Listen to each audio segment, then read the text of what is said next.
So after all the rain has stopped, we have paid a small fortune to get the earth moving guys in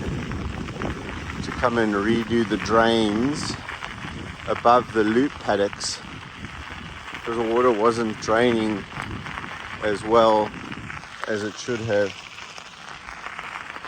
So we've cut new drains above the loops to direct the water away from the loop paddocks. So should it rain again the way it did for the last few years, we will hopefully